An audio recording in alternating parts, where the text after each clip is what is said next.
Hello everybody, how are you? Welcome to my channel. This is Zesta Herbal Soap Skincare and Lifestyle. So today I'll be answering some questions as usual. I'm going to answer about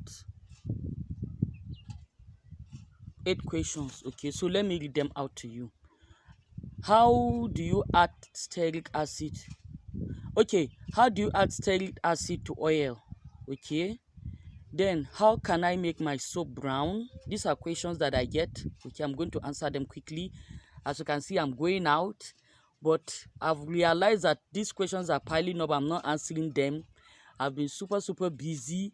Once I wake up in the morning and I'm not able to do some certain things, that's all. So I just made up my mind that I will stay and answer these questions. Okay, how can I make my soap brown? For liquid soap, okay, she asked that she didn't see me using gel in my liquid soap. Can liquid soap be made without gel? Okay. Then another person asked that, is it possible to make your liquid soap without adding nitrosol in it? Then what does alcohol does to soap? And what type of alcohol do I use? These are questions. How can I increase my soap quantity? Then somebody asked, what are the functions of calcium, kaolin, and STPP? And do they have the same function in soap making? Okay. Then I think, yes, that's the last question that I'm answering. So let me start with, how can I increase my soap quantity? To increase your soap quantity, you will need to use fillers. Okay, you will need to use fillers. These fillers are usually inexpensive compared to the main ingredients that make up your soap. You know that your soap is made up mainly of your oil and your caustic soda and water. These are the main things that make up your soap. Any other thing is either an additive, a filler, or maybe an enhancer, maybe to enhance the properties of the soap. Okay, so your fillers are usually cheap ingredients that can be added to that soap without altering the function of the soap, the quality of the soap, to some extent, even though some do affect the quality of the soap, but to some extent you add it in a way that will not alter the quality of the soap, the function of the soap. Okay, and at the same time it to increase your quantity of soap you get. For example, your kaolin, you can add kaolin to your soap. Kaolin is quite cheap. Okay, you can add it to your laundry or your bathing soap, especially your bathing soap, because kaolin has extra skin and benefits. Is it not so? Then your calcium, by the time you mix your calcium, for example, there was a soap I made and I posted here on YouTube. I used 2 kg of calcium. I diluted it with 4 kg of water and I made the soap, and the soap came out fine. You can imagine how much am I adding into that soap. I think that soap was about 6 liters of oil, or is it 9 liters or what? I can't even remember. Is it 6? I think it's about 6 liters. 6 liters. Okay. I added about 4 kg, 4,000 mils of calcium that have already dissolved in water. That is not a small quantity, is it not so? So you can use your calcium as a filler, you can use your kaolin as a filler. Some use talcum powder as a filler. Okay, although we've not used it, we don't have it here. Some even use starch, some use rice powder. Okay, so depending on what you have that you've experimented, like in our group where I teach soap making, we encourage more of experiments. After we teach you formulation, we teach you how to create your recipe.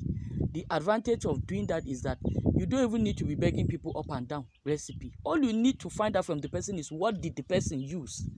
Once you can find out what the person used in that soap, you can make that soap by yourself. You don't even have to beg the person for recipe. And another way you can always improve on yourself is by doing constant small experiments. If you suspect this can be a filler, you now experiment with it, do various experiments. If you find out that it works, fine, you've gotten a filler. Maybe it will be different from what I've mentioned here. Okay, so let's continue.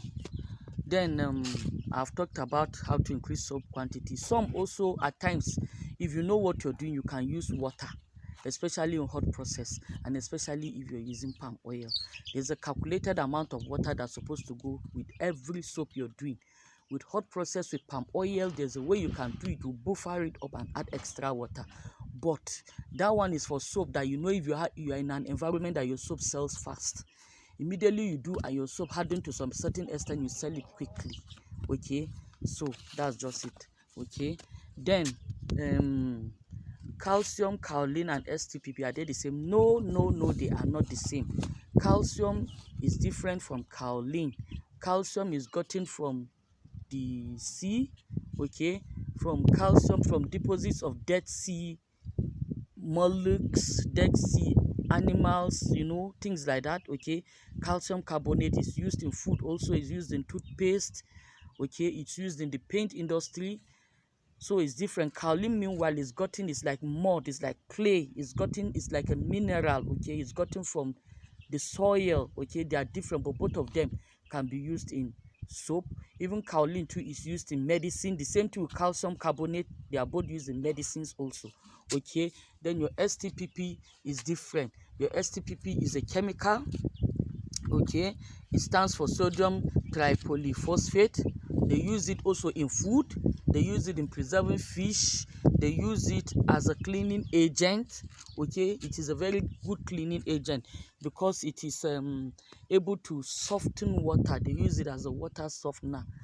I talked about EDTA. So EDTA can do, so STPP also. Okay, then you can even make your soap and then use the two of them in your soap if you know what you're doing. It's not the one that you just fetch and pour, fetch and pour. No, gaskiya you don't make soap fetch and pour. You measure, and it's not just the measurement, having the right measurement. Okay, so that's why we say soap making, soap formulation, even cream making, everything. Once you are into skincare, it's better you know formulation. That is just it. Don't waste your time looking for recipe.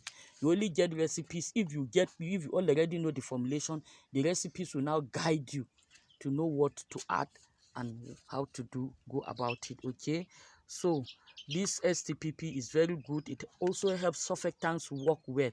You know, hard water will not allow your surfactant to foam. Okay, because of the presence of this STPP that softens your water, your surfactants would work well to their maximum. Okay, it will also help in removing dirty spots, okay, from your clothes, your fabrics, and all that. So now the next one we'll be talking about is what does alcohol do to soap.